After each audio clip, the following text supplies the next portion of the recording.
রাজনৈতিকভাবে ২৬ এর বিধানসভার প্রচার এ তো শুরুই হয়ে গেছে মনে হচ্ছে, যেটা কয়েকদিন ধরে যেভাবে রাজ্য রাজনীতি উত্তপ্ত হচ্ছে। এবং সেখানে আজকে বিজেপির যেটা আমরা দেখতে পেলাম যে কালকের বারুইপুরের ঘটনাকে কেন্দ্র করে একাধিক জায়গায় বিক্ষোভ কর্মসূচি, রাস্তা অবরোধ, টায়ার জ্বালিয়ে বিক্ষোভ, প্রতিবাদ, অন্যদিকে বিধানসভায় ওয়াকআউট। এই বিষয়টা নিয়ে অবশ্যই থাকবে, কারণ বিরোধীদের রাজনৈতিক জায়গা সংকুচিত হয়ে আসছে বলে মনে করছেন বিরোধীরা। এমনকি বিরোধীরা মনে করছেন যে কোনো জায়গায় তাদের বিধায়কদের প্রাণহানি হতে পারে, যে কোনো জায়গায়। আমরাও সেই কারণের জন্য ভীত, সন্ত্রস্ত যে একজন বিধায়ক রাজ্যে তার যদি প্রাণহানির সংশয় থাকে বিভিন্ন জায়গায় রাস্তাঘাটে, তাহলে ২৬-এর বিধানসভাকে কেন্দ্র করে না জানিয়ে রাজ্য কত রক্তগঙ্গায় স্নান করবে। খুব স্বাভাবিক, কারণ বিধানসভা নির্বাচন বা পঞ্চায়েত নির্বাচনে এখানে খুনোখুনি, মারামারি, রক্তাক্ত বাংলা ভোটের রাজনীতিতে একটা পুরনো ইতিহাস। সেটা দেবাশিস চক্রবর্তী বলবে আর আপনি বুঝবেন, এরকম ব্যাপারটা নয়। বাহাল্লা বলে সবাই আলোচনা করবেন তা নয়। কিন্তু যেহেতু ২৬-এর বিধানসভা কাছে আসছে এবং বারবার করে হত্যার চক্রান্তের অভিযোগ, এমনকি বিধানসভার কক্ষের মধ্যে বিজেপি বিধায়ক শঙ্কর ঘোষ বলছেন যে বিরোধী দলনেতাকে মেরে ফেলবার চক্রান্ত করা হয়েছে, তাদেরকে অ্যাটাক করার জন্য। এই নিরাপত্তা নিয়ে প্রশ্ন আসবে খুব স্বাভাবিকভাবে, যে তৃণমূল জমানায় তাহলে কি মানুষ নিরাপদ নয়? বিধায়করা যেখানে নিরাপদ নয়, সাধারণ মানুষের নিরাপত্তা কোথায়? অন্যদিকে আরেকটি পারসেপশন, যেটা রাজনৈতিক সমীকরণে আমরা দেখতে পেলাম, যে কেন্দ্রে রাহুল গান্ধী কালকে বললেন, কেন্দ্রের ক্ষেত্রে যদিও কংগ্রেস গেস্ট আমাদের সঙ্গে এখনো আসেননি, তিনি উপস্থিত হবেন কিছুক্ষণের মধ্যে। তিনি বললেন যে রাজ্য স্তরে ২৯৪টা আসনেই কংগ্রেস লড়বে পশ্চিমবঙ্গে, আর অন্যদিকে কেন্দ্রীয় স্তরে তৃণমূলের সঙ্গে সখ্যতা থাকছে, জোট থাকছে। তাহলে এই যে রাজ্যের ক্ষেত্রে তার অবস্থানটা কোথায় হবে? বামেদের আজকে অ্যাটাক করলেন মমতা বন্দ্যোপাধ্যায়, তিনি লন্ডন যাওয়ার আগে বিজেপিকে অ্যাটাক করলেন, কিন্তু কংগ্রেসের বিরুদ্ধে স্পিকটি নট মমতা বন্দ্যোপাধ্যায় আজকের দিনে দাঁড়িয়ে তিনি ৪ সদস্যের একটি টাস্ক ফোর্স তৈরি করে দিয়ে গেছেন এবং সেই জায়গায় বসে কংগ্রেসের বিরুদ্ধে একটা কথাও তিনি খরচা করেন। তার মানে মমতা বন্দ্যোপাধ্যায় কি কংগ্রেসকে সুনজরে দেখছেন, নাকি মনে করছেন কংগ্রেসের মধ্যে প্রতিদ্বন্দ্বিতা করবার সেই জায়গাটাই নেই রাজ্যে? যদিও ওনারা বলেন যে বামেদেরকেও কফিনে পেরেক পুঁতে দেওয়া হয়েছে, মানে কোনো সেই অর্থে কোনো রাজনৈতিক দল নেই আর কি, শুধুমাত্র তৃণমূল, আর লড়াই হচ্ছে বিজেপি। এই জায়গায় দাঁড়িয়ে ২৬-এর আগে আমরা যারা ভোট দেবো, আমরা যারা সাধারণ মানুষ, যারা ভোটার, তারা কোন পারসেপশনের উপর দাঁড়িয়ে আমরা ভোট দেব? আমরা কি হিন্দু হিন্দু, মুসলিম মুসলিম করব, নাকি আমরা এলাকার ডেভেলপমেন্ট দেখব? আমরা কি শিক্ষা দেখব, সংস্কৃতি দেখব, রাজ্যের মানে কেন্দ্রীয় কথায় বিকাশ, রাজ্যের কথায় উন্নয়ন দেখব, নাকি হিন্দুত্বের জিগির তুলে আমরা হিন্দুরা সব একদিকে ভোট দেবো, মুসলিমরা আরেকদিকে ভোট দেবো? এটাও একটা প্রশ্ন। তো এখানে দাঁড়িয়ে রাজনৈতিক সমীকরণ এবং সাধারণ মানুষের সমীকরণ, কারণ আপনারা জানেন যে কলকাতা শহরের বুকে একাধিক পোস্টার, যেটা নিয়ে আমি কালকেও অনুষ্ঠান করেছি, হিন্দু হিন্দু ভাই ভাই পোস্টার। তো সেখানে দাঁড়িয়ে আমরা আলোচনায় থাকবো। আজকে যারা আমাদের সঙ্গে রয়েছেন আমি পরিচয় করে দেবো এক এক করে। আমাদের আজকের প্যানেলে মণিকাঞ্চন পাল, বিজেপির মুখপাত্র, আমাদের সঙ্গে রয়েছেন, মণিদাকে স্বাগত জানাবো। অন্যদিকে দেবজিৎ দত্ত, বাম মুখপাত্র, সিপিএম নেতা, দেবজিৎকেও স্বাগত জানাবো আজকের অনুষ্ঠানে। সঙ্গে আমাদের রয়েছেন অধ্যাপক বিশ্বজিৎ ঘোষ, শাসক দলের বর্তমান অবস্থান নিয়ে স্পষ্ট করবেন বিশ্বজিৎ দাস, বেশ। আর আমাদের সঙ্গে হচ্ছে ঝন্টু বড়াইক, রাজনৈতিক বিশ্লেষক, আমাদের সঙ্গে রয়েছেন। কিছুক্ষণের মধ্যেই জাতীয় কংগ্রেসের বেশ সন্দীপা আমাদের সঙ্গে এসছেন, সন্দীপা আমাদের সঙ্গে আরেক স্টুডিও, আচ্ছা বেশ, সন্দীপা আমাদের সঙ্গে অনলাইন রয়েছেন। সন্দীপাকেও স্বাগত আজকের অনুষ্ঠানে, জাতীয় কংগ্রেস মুখপাত্র। সন্দীপাকে দিয়ে শুরু করবো। সন্দীপা, ইকুয়েশনটা তাহলে কোন জায়গায়? কংগ্রেস কিভাবে রাজ্যে লড়বে? আর এখন ব্যাপার হচ্ছে কংগ্রেসের নতুন রাজ্য সভাপতিও হয়েছেন, কংগ্রেস নিজেও খানিকটা স্বাবলম্বী হওয়ার চেষ্টা করেছে গত বাই ইলেকশনগুলোতে। সেখানে দাঁড়িয়ে মানে লড়াই তো একটা, এখনো পর্যন্ত অবশ্য সময় অনেক বাকি, কিন্তু অন্যদিকে যে ছবিটা দেখতে পাওয়া যাচ্ছে চারপাশে, একদিকে হিন্দু মুসলিম মেরুকরণ, অন্যদিকে একের দিনের পর দিন বিধানসভা অচল হয়ে থাকা, কোথাও মার্শাল দিয়ে বিরোধীদের বার করে দেওয়া হচ্ছে, কোথাও তাদেরকে সাসপেন্ড করা হচ্ছে, তাদের বিরুদ্ধে একরাশ তাদের অভিযোগ শাসক শক্তির বিরুদ্ধে। আর পাশাপাশি আমি রাখবো অন্যদিকে গতকালকে বারুইপুরের ঘটনা। আমি বুঝতে পারছি না যে একই সঙ্গে একই সময়ে পুলিশ দুটো রাজনৈতিক দলকেই এক জায়গায় গ্যাদারিং হওয়ার পারমিশন দিয়ে দিল। মানে বিজেপির ঘোষিত কর্মসূচি, তাদের যাওয়া, এবং একই রাস্তায়। আমি অবাক লাগছে দেখে, মানে আমার এত মানে লম্বা ক্যারিয়ারে আমার কাছে এটা খুব বিরল যে পুলিশ একই জায়গায় দুটো দলকে এইভাবে গ্যাদারিং করার মানে অনুমতি দিল, যেখানে মানে একটা চুলের মতো ফারাক রয়েছে, দুই দল একই জায়গায় দাঁড়িয়ে রয়েছে, একই সঙ্গে পতাকা উঠছে, যে কোনো সময় বিপদ হতে পারত। সন্দীপা, দেখুন, প্রথমে তো বলবো যে, শোনা যাচ্ছে আমার কথা? হ্যাঁ, শোনা যাচ্ছে। হ্যাঁ, প্রথমে তো বলবো যে বিধানসভায় তো এই যেমন তৃণমূল যেরকম ভাবে বলে সেরকম বিজেপিও তো বলে যে বিধানসভায় আমরা শূন্য, কংগ্রেস শূন্য। সুতরাং বিধানসভায় দাঁড়িয়ে হিন্দু মুসলিম করছে বা তার এর বাইরে একটা মেরুকরণের, একটা সাম্প্রদায়িক মেরুকরণের দিকে গোটা রাজ্যের রাজনীতিকে নিয়ে যেতে চাইছে, পরিবেশকে নিয়ে যেতে চাইছে এই দুটি দল, শাসক দল এবং প্রধান বিরোধী দল বিজেপি। তো সেখানে দাঁড়িয়ে তো আমাদের কোনো মানে আমরা তো এর দায়টা নেব না। কেননা প্রথম কথা হচ্ছে যে আমরা বিধানসভায় শূন্য, আমরা জনপ্রতিনিধি দিতে পারিনি।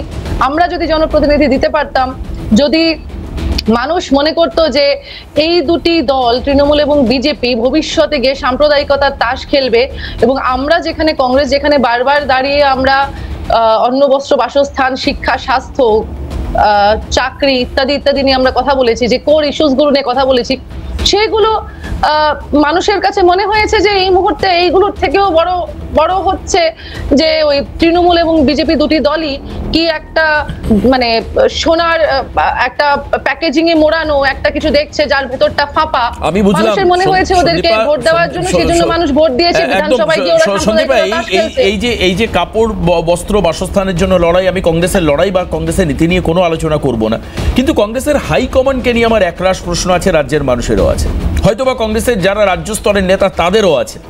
আমার কথা হচ্ছে, যে রাজ্যে হাইকমান্ডের কাছে অধীর রঞ্জন চৌধুরীকে বকা খেতে হয়, সেই রাজ্যে কংগ্রেস মানে স্টেট কংগ্রেস তারা নিজেদের মতো পলিসি নির্ধারণ করে এই যে তৃণমূল এবং বিজেপিকে আপনারা সাম্প্রদায়িক শক্তি বলছেন, আপনারা ইউনিটির জন্য লড়াই করবেন, সেটা কি সম্ভব আদতেও? দেখুন, কংগ্রেসের হাইকমান্ডের কাছে কে বকা খেয়েছে, কে কি খেয়েছে, আমি তো এখানে ডেফিনেটলি একটা পাবলিক প্ল্যাটফর্মে এসে আমি আমার দলের ভেতরের কি স্ট্র্যাটেজি, কিসের জন্য কি হয়েছে, সেগুলো তো আমি আলোচনা করব না। এখানে আমি দলের সন্দীপা ওপেন ফোরামে প্রেস কনফারেন্সে মল্লিকার্জুন খার্গে বলছেন ওদেরকে দল থেকে বার করে দেওয়া হবে, মানে তার কথা শোনা হবে না। এটা তো আপনি জানেন, এটা ওপেন ফোরামে, এটা কোনো ইটারনাল পলিসি নয়। এটা আমি বা জানবো কি করে? আমি তো কংগ্রেসের প্রতিনিধি নই। এবং তার পরবর্তী ক্ল্যারিফিকেশন শ্রী মল্লিকার্জুন খাড়গেজি তারপরে ক্ল্যারিফিকেশনও দিয়ে দিয়েছেন। আমার মনে হয় যে একটা বললে মানে সত্যটা যখন বলা হয়, অর্ধ সত্য না বলে পুরো সত্যটাই বলা উচিত। এবং তার সাথে আমি এটাও অ্যাড করে দিচ্ছি, অধীর রঞ্জন বাবুর কথা যখন এসছে, আপনি যখন বারবার হাইকমান্ডের কথা বলছেন, এবং অধীর রঞ্জন চৌধুরী যখন আমাদের প্রদেশ কংগ্রেস সভাপতি ছিলেন কিছুদিন আগে অবধি, এবং বর্তমান সভাপতি যিনি শুভঙ্কর সরকার, উনি তো জোরদার লড়াই দিচ্ছেন, ওনার তো কোনো সেটা আলাদা করে বলার কোনো অপেক্ষাই রাখে না। আলাদা করে বলার কোনো জায়গা নেই, শুভঙ্কর সরকারের জায়গা নেই। আমার কোনো আমি যেহেতু বাইরে আছি, আমাকে একটু শেষ করে নিতে দিন কথাটা। না, বলবেন। আমি জাস্ট এই কথাটাই শেষ করব, তারপর আমি আপনার কথার মাঝখানে কথা বলবো না। আমার কথা, একদিকে দিল্লিতে বসে রাহুল গান্ধী বলছেন যে তৃণমূলের সঙ্গে সখ্যতা আমি রাখবো সর্বভারতীয় ক্ষেত্রে, বৃহত্তর স্বার্থে, যেটা আপনারা বলে থাকেন, আর অন্যদিকে রাজ্যে বলছেন যে তৃণমূলের বিরুদ্ধে লড়াই হবে। ব্যাপারটা কিরকম কাকরের মতো লাগছে না? মানে ডেরেক ওব্রায়েন এবং সোনিয়া গান্ধী একই সঙ্গে বসে মিটিং করছেন, আজকেও মনে হয় গেছিলেন। এবার বলি, এবার যদি আপনি মাঝখানে না বলেন তাহলে বলি যে অধীর বাবুর কথা দিয়ে শুরু করছি। অধীর বাবু যখন প্রদেশ কংগ্রেস সভাপতি ছিলেন কিছুদিন আগেও, কয়েক মাস আগেও, উনি কিন্তু বারংবার বলেছিলেন লোকসভা ইলেকশনের আগে যে তৃণমূল কিন্তু পালা করে প্ল্যান করে এই রাজ্যের বুকে রাষ্ট্রীয় সন্ত্রাস নামিয়ে আনতে চাইছে। রাষ্ট্রীয় সন্ত্রাস মানে কি বলতে চেয়েছিলেন উনি? এই যে সাম্প্রদায়িকতার, বিজেপি যে সাম্প্রদায়িকতার তাস খেলছে, যে আগুনটা জ্বালিয়েছে, যে কলকাতা জ্বলছে, ওটার মধ্যে তৃণমূল কংগ্রেস হাওয়া দিচ্ছে। এবার 2 নম্বর কথা হচ্ছে, কংগ্রেস নরম কংগ্রেসকে বলা খুব সোজা, কিন্তু আমি জানি না কেন, কোন জাদু বলে, কোন শক্তি বলে, কেন আজ অব্দি এই কথাটা, এই প্রশ্নটা তৃণমূল এবং বিজেপিকে একবারও করা হলো না যে এই বাংলার একটি পাহাড়ের বুকে মমতা ব্যানার্জি, হিমন্ত বিশ্ব শর্মা এবং জগদীপ ধনকরের কি মিটিংটা হয়েছিল, সেটা আজকের দিনে বাংলা সবাই জানতে চায়। তখনও জানতে চেয়েছিল, আমরা আজকের দিনেও জানতে চাইছি। কাকতালীয় ভাবে, ঠিক ওই রকমই কাকতালীয় ভাবে মিডিয়া থেকে শুরু করে কেউই কিন্তু এই প্রশ্নটা আজ অব্দি ওনাদেরকে, এই দুজনকে করার সাহস হয়নি। আমি জানি না কেন। ঠিক আছে, আপনি আজকে সাহস করে প্রশ্নটা করেই ফেললেন। আর এখানে সাহস করে আমাদের অডিও যিনি ইঞ্জিনিয়ার রয়েছেন তার সৌজন্যে এটা মনিদার কান অবধি পৌঁছে গেল। মনিদার জবাব দেবেন। আপনি তো একজন প্রতিদর্শা সাংবাদিক। না আমি কোনো যশা নই, আমি কোনো প্রতিদর্শা নই। আজকে মনিদা রয়েছেন, মনিদা আপনার প্রশ্নের উত্তর দেবেন হয়তো।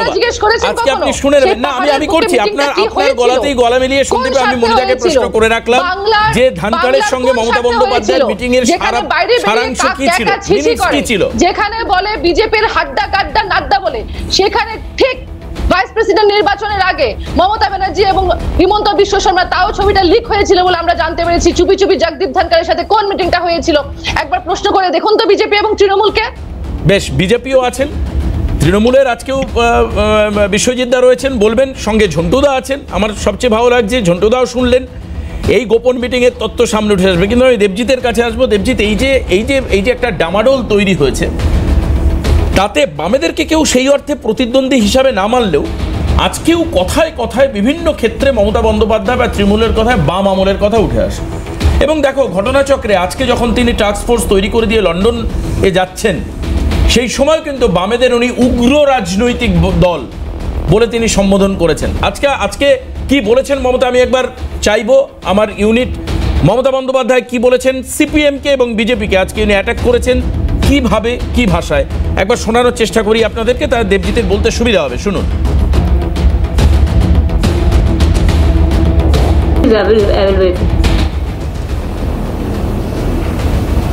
Against of jealousy, we have to discover this. Nothing is being discovered right now, and tricks,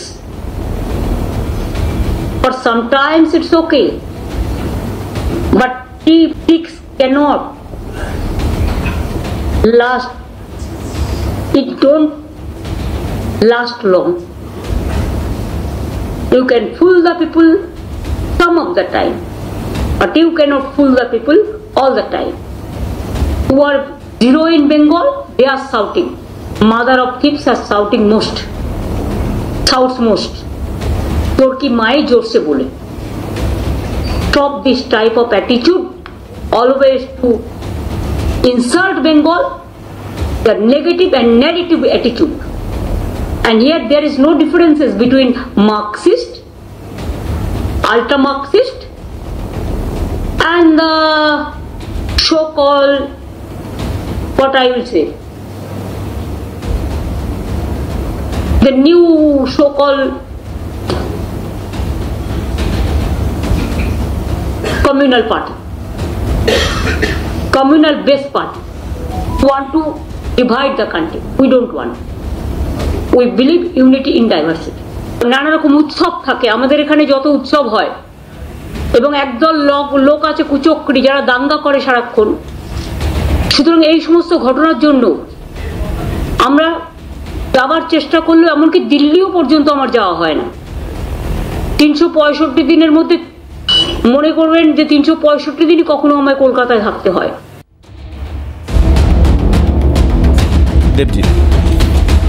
দেখুন, আজকে মমতা ব্যানার্জি তো উনি বলছেন, উনি কী বলছেন উনিই জানেন, কেন বলছেন, কী জন্য বলছেন, তা ওনার কথার খুব একটা গুরুত্ব ওনার নেই বললেই চলে।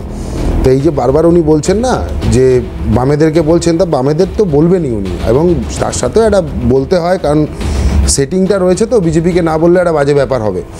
আজকে দেখবেন এই যে যেটা নিয়ে আপনারা বলছেন যে বারুইপুরের যে মিছিল যেটা দেখাচ্ছিলেন, গত 9 মাস যেদিন ছাত্র ধর্মঘট ছিল, সেদিন ছাত্র ধর্মঘটের দিনকে তৃণমূল কংগ্রেসের দুষ্টু দামাল ছেলেরা যারা আমাদের বারুইপুর জেলা অফিসে চলে গেলেন, জেলা অফিসে গিয়ে জেলা অফিস, পার্টি অফিস বন্ধ করলেন, গেটে তালা মারলেন বাইরে থেকে। তারপরে যখন মীনাক্ষী মুখার্জি, সুজান চক্রবর্তী, কমরেড মোহাম্মদ সেলিমের নেতৃত্বে অত বড় মিছিল বারুইপুরে হলো, গোটা বারুইপুর শহরকে অবরুদ্ধ করে অত বড় মিছিল এবং থানায় গিয়ে ডেপুটেশন দেওয়া হলো, তারপরেই কি ডেকে নিয়ে আসলেন তৃণমূল থেকে যে শুভেন্দু অধিকারী আপনি চলে আসুন, এসে বারুইপুরে একটা মিছিল করুন, মানুষকে একটু দেখানো যাক যে রাজ্যে বিজেপি আর তৃণমূলই রয়েছে, বা রাজ্যে আর কোনো দল নেই, সিপিএম, কংগ্রেস আর কোনো দল রাজ্যে নেই, একমাত্র বিজেপি আর তৃণমূলই আছে। আজকেও দেখবেন বহনগরে একটা মিছিল, হাসপাতালের গেট বন্ধ করে তৃণমূল কংগ্রেসের কর্মীরা দাঁড়িয়ে আছেন, হাসপাতালের দিকে মাইকের চোঙাটা রয়েছে এবং ওখানে স্লোগান শাউটিং হচ্ছে, সামনে দিয়ে বিজেপির মিছিল যাচ্ছে। আমি জানি না পুলিশ কী করে অনুমতি দিল, কারণ পুলিশের অনুমতি দেওয়ার প্রশ্ন হয় না, কারণ তৃণমূলের দলদাসে পরিণত হয়েছে রাজ্যের প্রশাসন, এবং তৃণমূলের এই দলদাস দুষ্টু দামাল ছেলেরা যা বলবেন পুলিশ প্রশাসন শুনতে বাধ্য। আপনারা দেখবেন যে আজকে শান্তনু বন্দ্যোপাধ্যায়ের জামিন হয়ে গেছে, ইডির মামলা থেকেও উনি জামিন পেয়েছেন কিছুদিন আগে, আজকে সিবিআই মামলা থেকেও জামিন পেলেন। নিয়োগ দুর্নীতি মামলায় শান্তনু ব্যানার্জি ব্যক্তিগত 1 লক্ষ টাকা বন্ডে জামিন পেয়েছেন। আর একে একে সবাই বেরিয়ে যাচ্ছে। পার্থ চট্টোপাধ্যায় মনে হয় সেটিংটা করতে পারেনি বিজেপির সাথে, বা কি দলীয় কিছু কোন্দল রয়েছে, তাই পার্থ চট্টোপাধ্যায় জেলে, জ্যোতিপ্রিয় মল্লিকও বেরিয়ে গেছেন, এবং আস্তে আস্তে সবাই বেরিয়ে যাবেন। আজকে আরজিকর কাণ্ডে যখন সুর চড়িয়েছিলেন সুবর্ণ গোস্বামী, রাস্তায় হাজার হাজার লাখো লাখো মানুষ নেমেছেন, সুবর্ণ গোস্বামীর নেতৃত্বে ডাক্তাররা রাস্তায় নেমেছেন। আরজিকর কাণ্ডের কোনো বিচার আজ অবধি হয়নি, কিন্তু আমরা দেখলাম সুবর্ণ গোস্বামীকে বদলি করে দেওয়া হলো দার্জিলিংয়ে।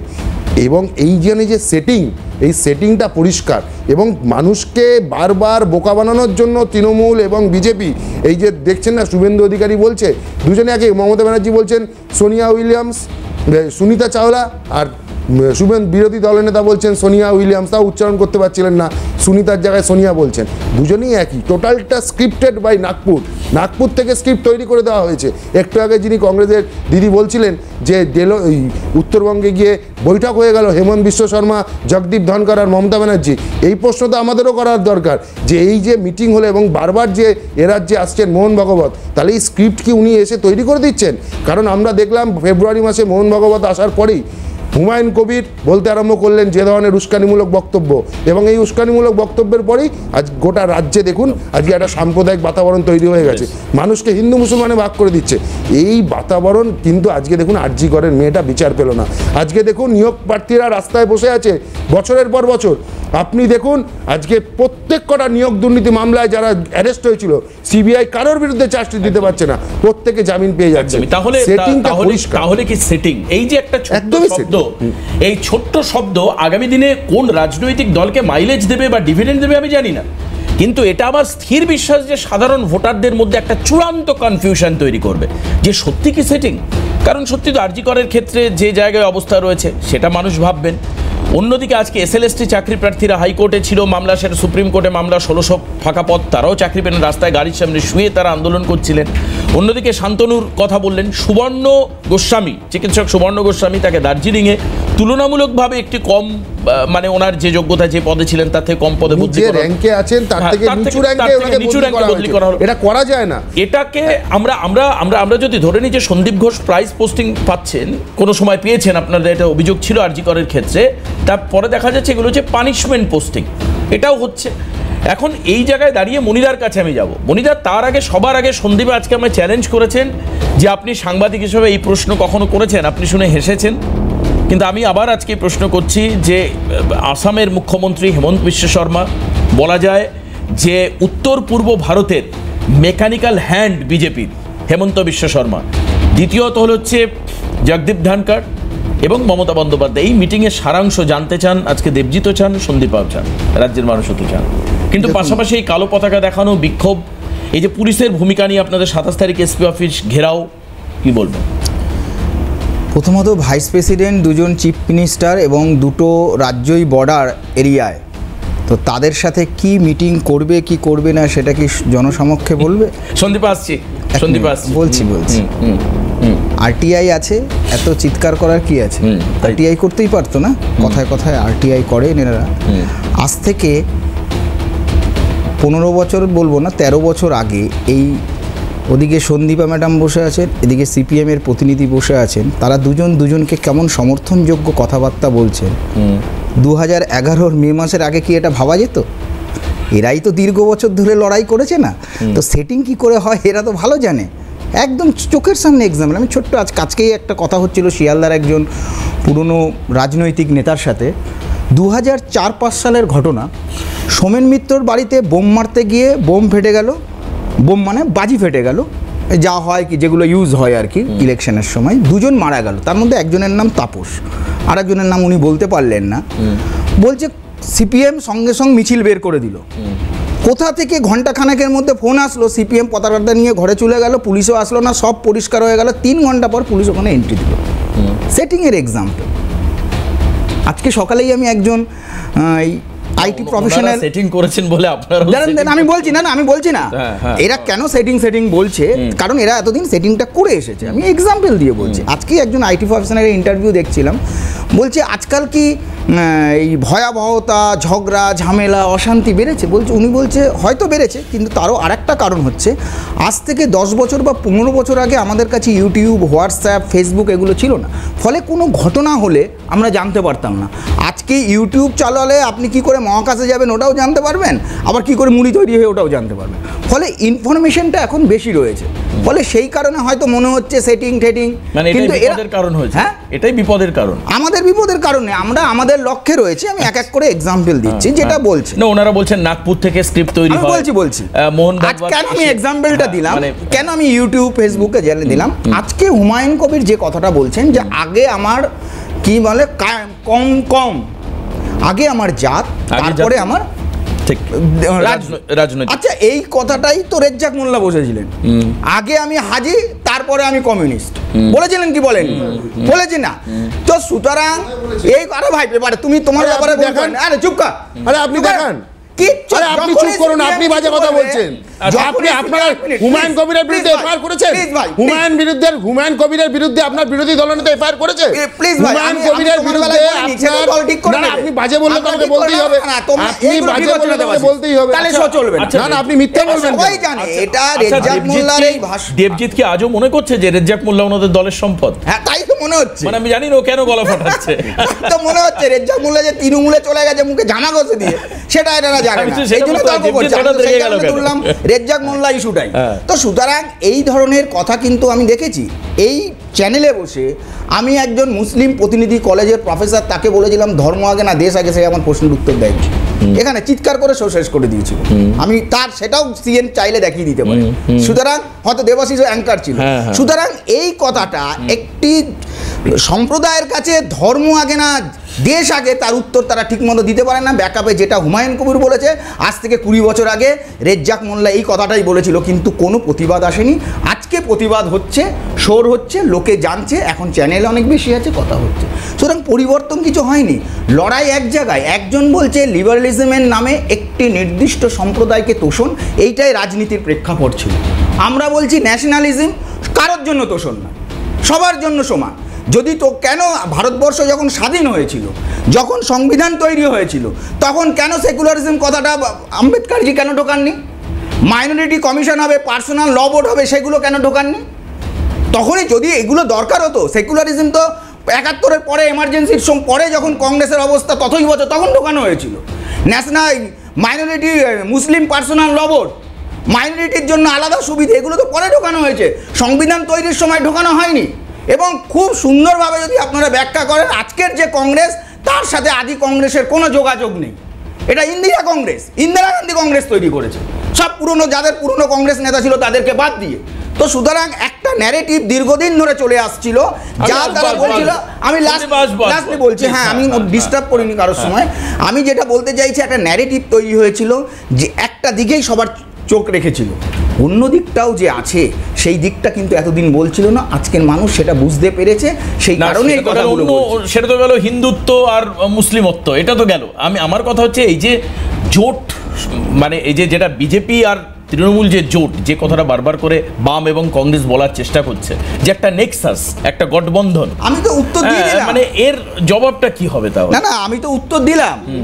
এক মিনিট এই কথাটা আজকে বিশ্বজিৎ দা আছে, ভাই আছে, তুমি আছো, ওদিকে আরো দুজন সিনিয়র প্যানেলিস্ট বসে আছে, সবার সামনে আমি বলছি, বেশি দিন দেরি নয় যে একটা দিন আসবে ভারতীয় জনতা পার্টি একদিকে, সবাই একদিকে, লাইন এক।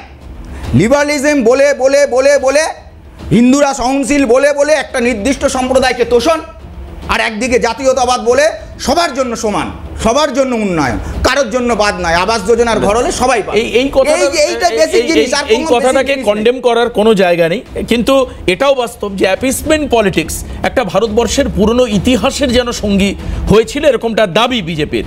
তাহলে অ্যাপিসমেন্ট পলিটিক্স করতে গিয়ে ওনারাও তো অ্যাপিসমেন্ট পলিটিক্সই করছেন। মানে আমি যদি হিন্দু তোষণ করি তাহলে তো অ্যাপিসমেন্ট, যদিও যদিও হিন্দু ভাই ভাই আপনারা পোস্টার দিলেও, যদিও আপনারা টিভি চ্যানেলে এবং ন্যাশনাল পলিসি হচ্ছে আপনার যে কোনো বৈরিতা থাকবে না, সবাই সমান, অর্থাৎ সবার জন্য নীতি ওনারা বলছেন যে সমান। বাস্তবিক ক্ষেত্রে কি সেটা সম্ভব?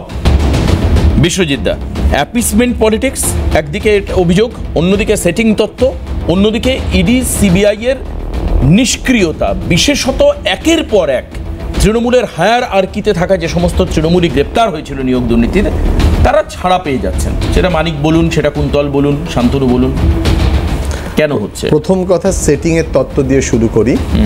বারবার বিরোধী দলরা তৃণমূল কংগ্রেসের সঙ্গে বিজেপি সেটিং তত্ত্বের কথা বলছে। সেটিং আসলে নয়, যে কোনো রাজনৈতিক দল তার পলিটিক্যাল ফায়দা নেওয়ার জন্যে পলিটিক্যাল হিপোক্রেসি করে। আমি একেবারে রাহুল গান্ধীর প্রসঙ্গ থেকে শুরু করি। রাহুল গান্ধী কেন্দ্রের তৃণমূল আর রাজ্যের তৃণমূলকে আলাদা করে দিলেন। আমি জানি না যে রাজ্যের তৃণমূল কেন্দ্রে গিয়ে শুদ্ধিকরণ হলো কিনা, যে কারণে রাহুল গান্ধী কংগ্রেস এবং তৃণমূল কেন্দ্রে ভাই ভাই, রাজ্যে তাদের ক্ষেত্রে বিরোধ আছে। এক।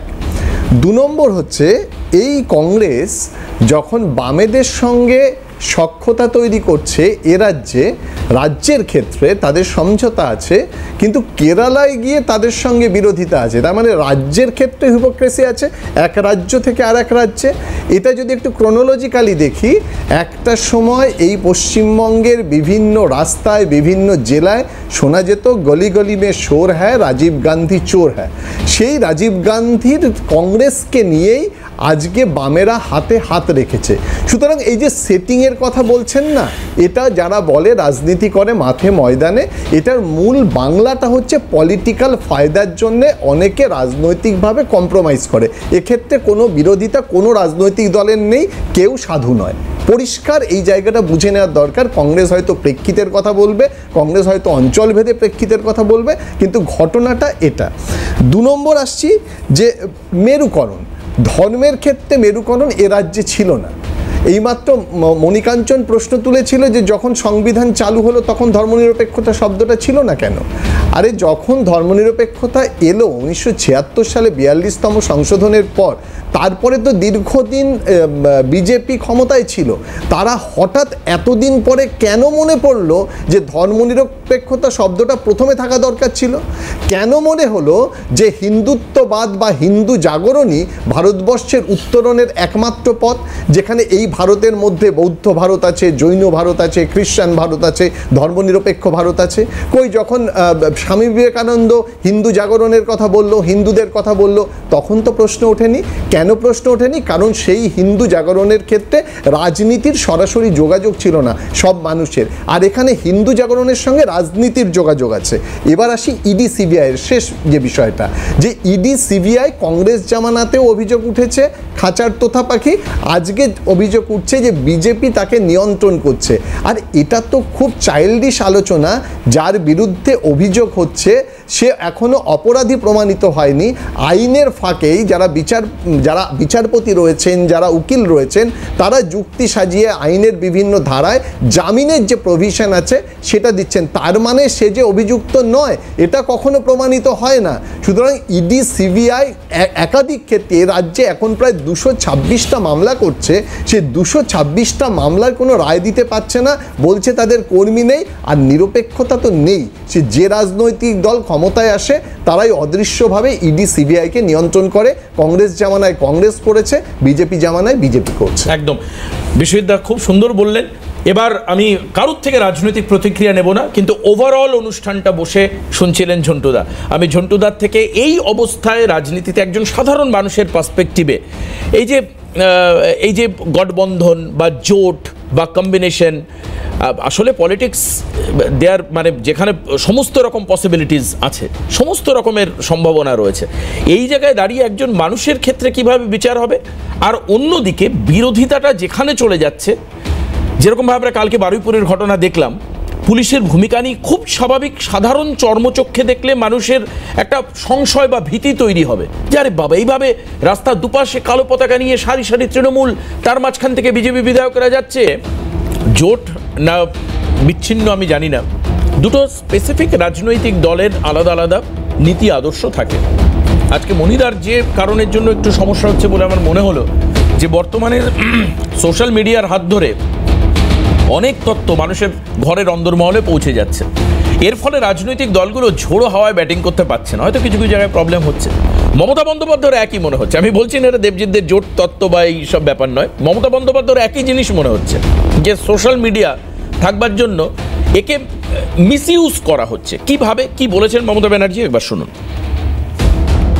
আমাদের কোনো নেতা যখন বাইরে যায় outside of the country, we don't humiliate them or we don't do the scandalous story. But it is most unfortunate there are some Ganoshatru in our state, especially in our country also. They are playing some dirty game through some WhatsApp group and email. They are sending some group letters, they have drafted something and sending, this is the draft, you send it to the university because we are very bad people from Bengal. I don't mind for that. It is their democratic right. They can do it because they are my opponent. I don't feel sad for that. My struggle life, I struggled a lot from the beginning. No, I struggled even I was about to death. For whom?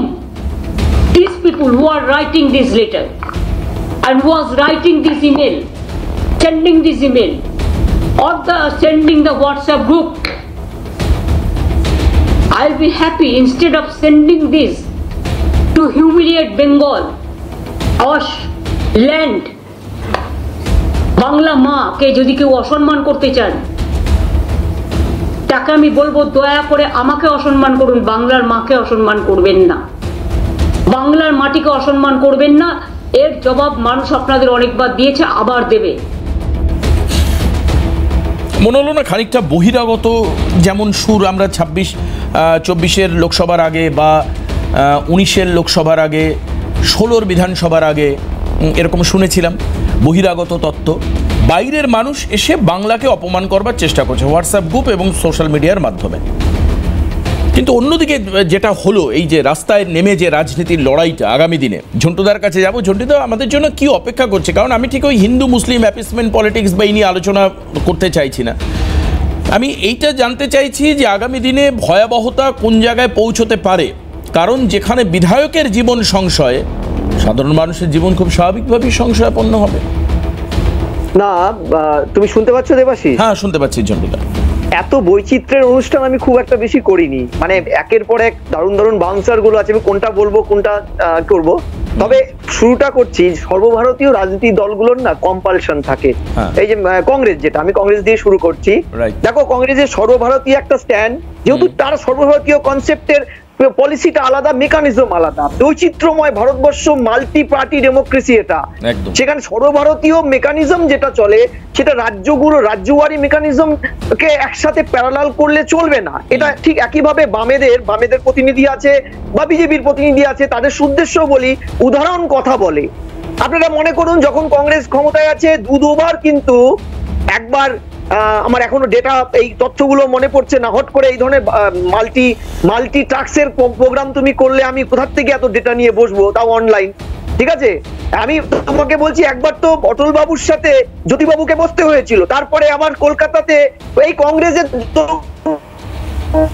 মূল্য বৃদ্ধি সাম্প্রদায়িক রাজনীতির বিরুদ্ধে এই সীতারাম ইচুরিদের কলকাতার বুকেও পাশাপাশি বসতে হয়েছিল। পলিটিক্যাল একটা মানে আন্দোলনগত সেটআপ, এটা এমন নয় যে ভোটগত সেটআপ তারা করেছে, কিন্তু করেছে তো। আজকে যে বাম বা তৃণমূল বলছে যে বিজেপি সাম্প্রদায়িক হিন্দুত্ববাদী, আজকে গণশক্তি বামেদের পত্রিকার প্রথম পৃষ্ঠায় জল জল করছে হিন্দুত্ববাদী সন্ত্রাস শুধুমাত্র বামেরা আটকাতে পারে, তাদের উদ্দেশ্যে বলছি, তারা তো একের পর এক বিভিন্ন ইস্যুতে কখনো কংগ্রেসের বিরুদ্ধে বা কোনো দলের বিরুদ্ধে ইস্যু ভিত্তিক এদের সাথে এসছে, যাদেরকে তারা বলছে আজ কচ্ছুত, কিংবা তৃণমূল তো রীতিমতো 98 থেকে সংসার করেছে। আমার কথাটা হচ্ছে দেবাশিস, যে এটাতে খারাপ কিছু নয়, কৌশলগত অবস্থানে প্রত্যেকেই একটা অ্যাসপিরেশন নিয়ে পলিটিক্সে আসে, কিন্তু সমস্যা হয় মানুষের যখন এই প্যারাডাইম শিফটটা তৈরি হয়। দেখো আজকে যদি গণশক্তি পেপারে এই লাইনটা থাকতো, হিন্দু এবং মুসলিম বা অন্যান্য ধর্মীয় গোড়ামির বিরুদ্ধে ঠেকাতে পারে বামফ্রন্ট একমাত্র, তাহলে কিন্তু খুব বেশি মহাভারত অশুদ্ধ হতো না, বামেদের মানটাও বাড়তো। এবার এটা কেন বলেছে তারা বলতে পারবে, কিন্তু এই কম্পালশন গুলো টাইম টু টাইম ভ্যারি করে। এবার প্রশ্নটা হচ্ছে কংগ্রেস কেন রাজ্যের জন্য একটা স্ট্যান্ড নিচ্ছে, কেন্দ্রের জন্য একটা স্ট্যান্ড। দেখো মানে এটা একটা পরিষ্কার সত্য, এটা আমরা বারবার বলি, রাজ্যের নেতারা ক্রিয়নক পুতুল পরজীবী যাই বলি না কেন, কিন্তু সর্বভারতীয় অঙ্কে মাথায় রেখে যদি তৃণমূলকে বা বামেদেরকে অচ্ছুত করে যদি বলে একলা চলো নীতি নেয়, তাহলে আমি বলছি যে বিগত কিছুদিন আগে 6টা উপনির্বাচনে সীতারাম ইয়েচুরির নিজের রাজ্য তেলেঙ্গানায় সীতারাম ইয়েচুরি রীতিমতো কংগ্রেসের কাছে হাত পা ধরে বলেছিল 3টে সিটে আমাকে দাঁড় করতে দিন, কারণ পকেট এরিয়াগুলোতে বামেরা প্রচন্ড শক্তিশালী। কংগ্রেস মানেনি। ওই 6টা উপনির্বাচন বিভিন্ন রাজ্যের, সেখানে কিন্তু ভরাডুবি হয়েছিল এবং কংগ্রেসকে তার ভুল স্বীকার করতে হয়েছিল যে জোট রাজনীতিতে আমরা এখনো নাবালক। মানে এই কম্পালশন গুলো থাকবে। সেটা তো আপনি দিল্লি বিধানসভার ক্ষেত্রেও বলতে পারেন, বা রাজ্যে যে সদ্য সমাপ্ত শুভঙ্কর সরকার প্রেসিডেন্ট হয়ে আসবার পর যে বাই ইলেকশন গুলো হলো, সেখানেও কংগ্রেসের পলিসি ছিল যে আমরা একা চলবো, দলের শক্তির টেস্ট করব আমরা। না, এবার রাজ্যের ক্ষেত্রে আমি কিন্তু বলছি কংগ্রেসের ভালো হলো, কারণ এই যে বিধান ভবনের পরশপাথর শুভঙ্কর বাবু বা বিধান ভবনের বর্তমান এআইসিসির পরামর্শদাতা যিনি গুলাম আহমেদ মীর, এরা কিন্তু রাজ্যের ক্ষেত্রে আমার মনে হয় ঐতিহাসিক সিদ্ধান্ত নিয়ে ফেলেছে। কারণ লাস্ট নির্বাচনে একলা চলতে কিন্তু আমরা দেখেছি লোকসভায় প্রায় 90টা বিধানসভায় কংগ্রেস তুল্যমূল্য বিচারে, আমাদের কাছে স্ট্যাটিস্টিক যেটা আমি দেখছিলাম, তুলনামূলক রেজাল্ট করেছে। অর্থাৎ এই যে অক্সিমেটিক পার্টটা কংগ্রেসের, এটা কিন্তু একলা চলতে এই রাজ্যের জন্য সফল। ফলে আগামীতে যদিও ওরা বলেছে যে আমরা একলা চলো নয়, জোটের অঙ্কের রাস্তাটা খোলা রেখে বিভিন্নভাবে সংগঠনকে মজবুত করার ছলে আপাতত 90টা বিধানসভাকে টার্গেট গ্রুপ করে নিয়ে স্যাম্পল সার্ভেতে কংগ্রেস কিন্তু এগোবে। অর্থাৎ জোটের সম্ভাবনা মেরে ফেলেনি রাজ্যে। ফলে এটা, আর যদি তুমি বলো মেরুকরণের রাজনীতি, দেবাশিস তোমাকে ট্রুলি বলছি, বাম প্রতিনিধি আছে এখানে, বামেদের সময়ে আমি তৎকালীন কংগ্রেস গভর্নমেন্টের একটা স্বরাষ্ট্র দপ্তরের গোপন রিপোর্ট বেরিয়েছিল, সেই রিপোর্টটা আমি এই মুহূর্তে তোমাকে এক্সাক্ট বলতে পারছি না, কেউ চাইলে আমি খুঁজে দিতে পারবো। 110 বছরে বামেদের শেষ 10 বছরে 166টার উপরে এ রাজ্যে বিভিন্ন গোষ্ঠী লড়াই হয়েছে, যদিও বাম সরকার সন্তর্পণে সেটাকে লুকোতে বা কন্ট্রোল করতে পেরেছিল, যেটা তৃণমূল পারছে না। অর্থাৎ গোষ্ঠী সংঘর্ষ এখানে হয়েছে। দ্বিতীয়, কিন্তু গোষ্ঠী সংঘর্ষ নিয়ে বামেরা কোনোদিন রাজনীতি করেনি বা বিরোধীদেরকে করতে সুযোগ দেয়নি, এটা তাদের অ্যাপ্রিসিয়েবল পার্ট।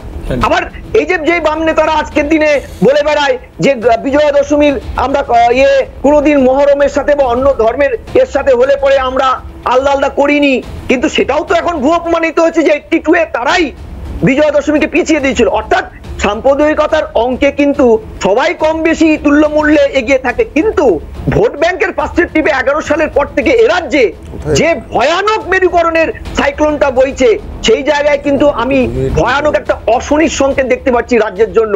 ভাবো, ছোটবেলার থেকে দেখে এসেছি ভোটের আগে বা ভোটের পরে দেওয়াল লিখন হতো প্রতিশ্রুতির বন্যা, প্রতিশ্রুতি স্কুলের, প্রতিশ্রুতি অমুকের, দেবাশিস তার মধ্যে বহু প্রতিশ্রুতি পলিটিক্যাল পার্টি নেতারা মিথ্যে দিত, কিন্তু দিত, সেটা হচ্ছে ওয়েলফেয়ার পলিটিক্স এর পার্ট। কিন্তু আজকে 1 বছর আগে ভোটের আগে যেভাবে হিন্দু মুসলমানের ডিসপ্লে পলিটিক্সটা হচ্ছে, অর্থাৎ ম্যাসকুলার ডেমোক্রেসির পার্ট হচ্ছে, আমি কিন্তু শিরুরে মুখ দেখছি। সময় কম, 1 মিনিট করে আমি সবাইকে বলতে বলবো। দেবজিৎকে দিয়ে শুরু করবো। দিচ্ছেন, আমি একটু বলবো যে ঝন্টুবাবু বললেন, আমি শুনলাম সবটাই ওনার কথা। বলছি ঝন্টুবাবু, গণশক্তির আজকের এটা ফ্রন্ট পেজ, হিন্দু মুসলিম নিয়ে একটা কথাও লেখা নেই। গাজায় আক্রান্ত পাবলিকদের কথা লেখা আছে, এখানে লেখা আছে প্যালেস্টাইন নিয়ে, এবং সুনিতা উইলিয়ামসের ছবিটা এখানে বড় বড় করে দেওয়া আছে। একটু আপনাকে বললাম, আপনি বললেন বলে আমি বললাম, আপনার সঙ্গে কোনো তর্কে নয়। এটা এগুলো ফেসবুকে অনেক কিছু ঘোরে, এটা আপনাকে একটু বললাম। এবং আমার ভালো লাগলো যে স্বরাষ্ট্র দপ্তরের খবর 2000 সালে আপনার কাছে আসতো যে সিপিএমের 167টা গোষ্ঠীদ্বন্দ্ব আবার উল্লেখ করলেন 167, আমার শুনে ভালো লাগলো। যাই হোক, আপনাকে আগামী দিনের জন্য আরও মানে আমার আপনার প্রতি রইল, অভিনন্দন রইল। যাই হোক, আর এই যে সেটিং পলিটিক্স, তো এটা তো মানতেই হবে। তৃণমূল কংগ্রেসের জন্ম কাদের সাথে?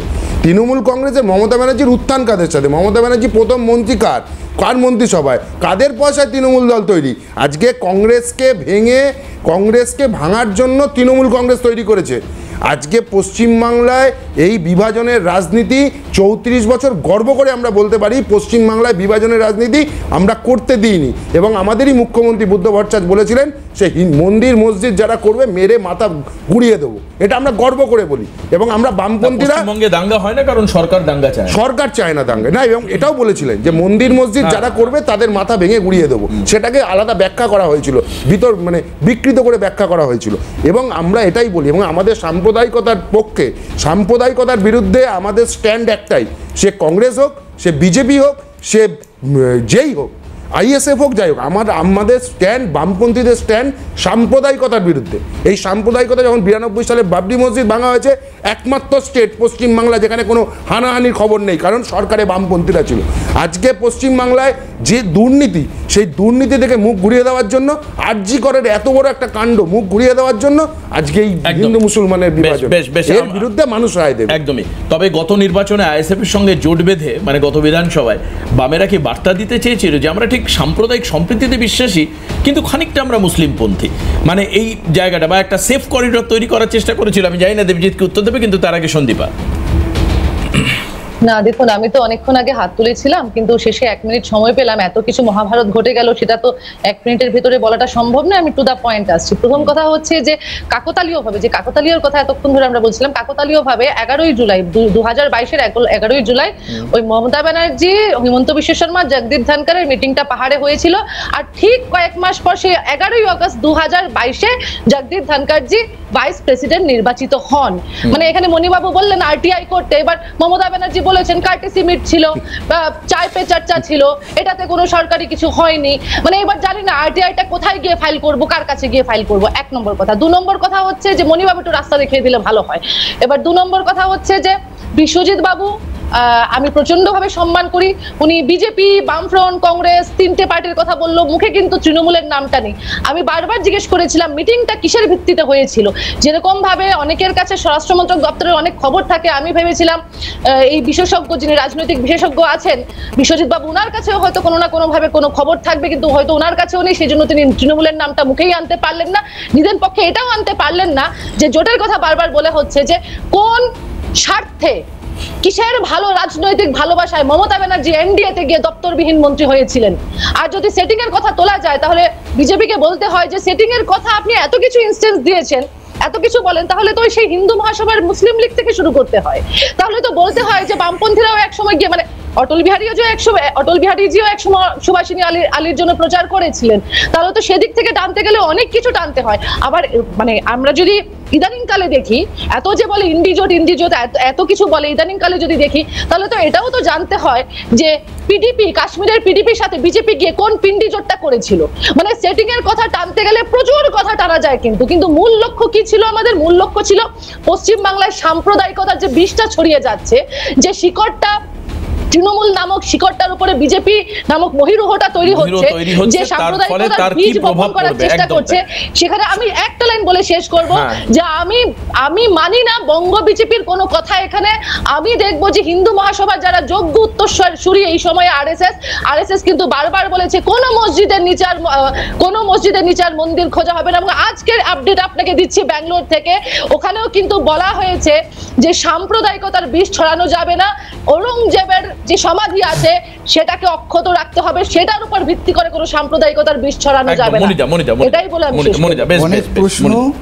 আমি সন্দীপা ম্যাডামকে বলবো অন্যের মিটিং নিয়ে আলোচনা না করে নিজেরা একটু মিটিং করুন, যাতে জিরো থেকে অন্তত এখন আপনারা উঠে আসুন, না হলে জীবনের খুব দুঃখ নিয়ে শেষ সময়টুকু কাটবে। পিন্ডি চটকেছি, এটাই কাশ্মীরে জোট করে আমরা 370-এর পিন্ডি একদম গয়ায় দিয়ে দিয়েছি, এটাই আমাদের পিন্ডি। এই হচ্ছে ভদ্রতা, এই হচ্ছে মৌলবাদী কংগ্রেসের চরিত্র, এই হচ্ছে মৌলবাদী কংগ্রেসের চরিত্র। নিজের ওনার বলার সময় আমি চুপ ছিলাম, আর উনি ওর মৌলবাদী ক্যারেক্টারটা দেখিয়ে দিল। এই হচ্ছে মৌলবাদী ক্যারেক্টার। এক এক করে বলি, সময় কিন্তু খুব কম আছে। নাম্বার 2, কম হাতে সময়, যদি মাথায় ফাটাতে হয় সিপিএম এর নামে, তাহলে তসলিমা নাসরিনকে যখন এখানে আসতে বাধা দেওয়া হলো, আর্মি নামাতে বাধ্য হলো, যে পুলিশ দিয়ে হয়নি, সিপিএম পারেনি, আর্মিকে ডাকতে হয়েছিল, কতজনের মাথা ফেটেছিল সেদিন? সেদিন তো মাথা নোয়ানো হয়েছিল মৌলবাদের কাছে। তো সুতরাং এই কথাটা বলতে হবে। আমি বললাম না এক পেশে চিন্তাধারা। লাস্ট কথা বলছি, সেকুলারিজম নিয়ে আমাদের কোনো অসুবিধা নেই, কিন্তু সেকুলারিজম নামে যে পোষণ চলছে সেটা নিয়ে অসুবিধা। আমি দুটো পয়েন্ট বলবো। দেশ ভাগ হয়ে যে ভারতবর্ষ, একদিকে পাকিস্তান, পরে পাকিস্তান, বাংলাদেশ এবং ভারতবর্ষ। পাকিস্তানের যখন, আপনার কথার উত্তর দাও আমি প্রয়োজন মনে করি না, পাকিস্তানের যখন সংবিধান তৈরি হলো তখন সেটা ধর্মনিরপেক্ষ কথাটা ছিল, পরে সেটা মুসলিম রাষ্ট্রে হয়ে যায়। বাংলাদেশ যখন তৈরি হলো তখন তার সংবিধানে ধর্মনিরপেক্ষ কথাটা ছিল, পরে সেটা বলা হয় যে এদের জাতীয় ধর্ম, মানে বাংলাদেশের জাতীয় ধর্ম মুসলিম, ইসলাম, তারপরে আবার ডিভাইড হয়, কিন্তু ওদিকেই এগোচ্ছে আস্তে আস্তে। কিন্তু কাকতালীয়ভাবে ভারতবর্ষে যখন তৈরি হলো তখন কিন্তু সেকুলারিজম কথাটা ছিল না, পরে ঢোকানো। এই কংগ্রেসের পতাকায় ছিল জোড়া বলো, এই কংগ্রেসের পতাকায় ছিল নাঙ্গলার বলো। যখন সেকুলারিজম আসলো এই দুটোকে সরিয়ে। আচ্ছা ঝন্টুদা কি বলছেন?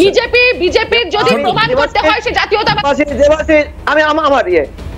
আমি দুঃখিত সিপিএম নেতার কাছে। দেখো, আমি তথ্য পরিসংখ্যান ছাড়া কথা বলি না, কিন্তু আজকে যেহেতু দূরপাকিস্তানে এত ডকুমেন্টস, এত ভ্যারাইটি নিয়ে প্রোগ্রাম, আমার কাছে ডেটা না থাকলেও গণশক্তির যে পেজের আজকের কথাটা বলেছিলাম ওটা 15ই ফেব্রুয়ারি যখন কুম্ভে দিল্লিতে পদপিষ্ট হলো, সেদিন গণশক্তি 16 তারিখের গণশক্তির হেডলাইন খবর, হিন্দুত্ববাদীদের ঠেকাতে পারে বামেরা, হিন্দুত্ব মৌলবাদী। আমার প্রশ্নটা হচ্ছে, মৌলবাদের কি আর কোনো নাম থাকে না? একদমই বিশ্বজিৎ, আমরা মুসলিম সিপিএম কে তো সিরিয়াসলি নেওয়ার কিছু নেই। আমরা মৌলবাদের বিরুদ্ধে, সেটা হিন্দু হোক, সেটা আপনি জানেন না বলে বলছেন। আপনি জানেন না, আপনি জানেন না, আপনি জানেন না, আপনি জানেন না, আমরা মৌলবাদের বিরুদ্ধে। প্রথম যে কথা বলা হলো বারবার, যে তৃণমূল কংগ্রেস তৈরি হয়েছে কংগ্রেস থেকে ভেঙে গণতান্ত্রিকভাবে যে কোনো রাজনৈতিক দল তৈরি হতে পারে। আর আরজি করে তদন্ত করেছে সিবিআই, তার রায় দিয়েছে। যে বামেরা বলছিল যে আইএসএফ এর কথা, আব্বাস সিদ্দিকী যে কমিউনাল মন্তব্য দিনের পর দিন করেছে তার ইউটিউব চ্যানেলে দেখতে পাবেন। তারপরে তাদের সঙ্গে ঘরবাঁধা। আর কংগ্রেসের আদর্শর কথা আমি বলছিলাম, রাজ্যে রাজ্যে সময়ে সময়ে পাল্টে যাচ্ছে। এত দ্রুত আদর্শ পরিবর্তনশীল রাজনৈতিক দল সারা পৃথিবীতে একেবারে। আজকে আর হাতে একেবারে সময় নেই, আমাদের শেষ করতে হবে। আমি সমস্ত গেস্টকে অনেক অনেক ধন্যবাদ জানাবো যারা আজকে অনুষ্ঠানে ছিলেন। আপনাদেরকেও ধন্যবাদ। আজকে হাল্লা বলে এখানেই শেষ করবো। পরবর্তী খবরের জন্য নজর রাখবেন ক্যালকাটা নিউজ। নমস্কার।